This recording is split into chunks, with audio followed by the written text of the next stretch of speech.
2 Samuel 11:26 and 27. When Uriah's wife heard that her husband Uriah was dead, she mourned for him. When the time of mourning passed, David had brought her to his palace. She became his wife and she bore him a son. But what David had done upset the Lord. I was upset. I was writing something about David in one of my writings, something about David and how at this particular spot David is coming out. I was writing about the need for holiness, but at this point David came out as a good guy. Did you see that? David is like the good guy here.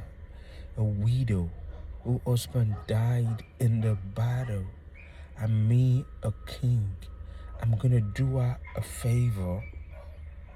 That is the image that is painted to every and anyone that will just be a casual observer. Let me say that again. A widow, one of my soldiers, and I'm gonna do the soldier a favor. I'm gonna do the widow a favor. She doesn't have to worry about any other thing again. So this is David coming out as a good guy, and God was upset with all the others, and you should be upset too. I was upset. The reason I was upset is that this is a gross abuse of power on multiple levels. One piled up on the other. One, there was an abuse of power when the king asked to sleep with the wife here. That's an abuse of power. You must say to yourself, didn't the woman, why can't she say no? You don't understand. We need to recognize the power dynamics when it comes to relationship. We need to recognize that. Even though both are adults, but there is a power dynamics happening here that we have to just recognize. And we need to recognize that somebody has the power here, and that person abused the power. And that person was David. David was the good guy. I mean, the story is the story of stories. Out of nothing, God gave him victory, anointing on his head.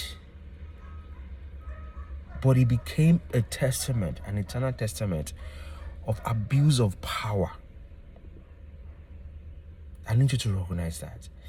David became an eternal testament. So even starting with the sleeping with the woman, starting with that was an abuse of power.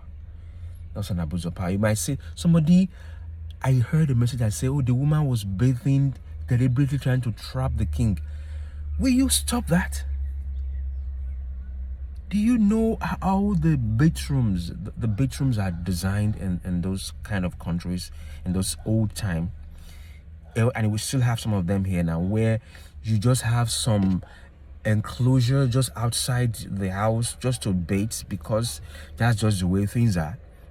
Do you stop that? Don't say the girl was raped because of the way she dressed. Can you stop that? Can you stop that? So we have an abuse of power at that level. We have an abuse of power at the level of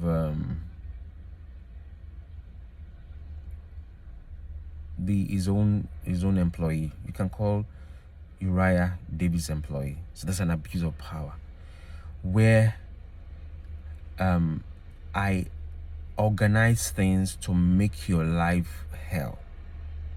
It's an abuse of power. And I'm going to stop at this point. I'm going to continue a second part. I'm going to take a second part of this verse tomorrow. I'm going to take a second I'm going to teach more on this tomorrow, and it's still on abuse of power. Let's just see how God helps us. God bless you. See you later.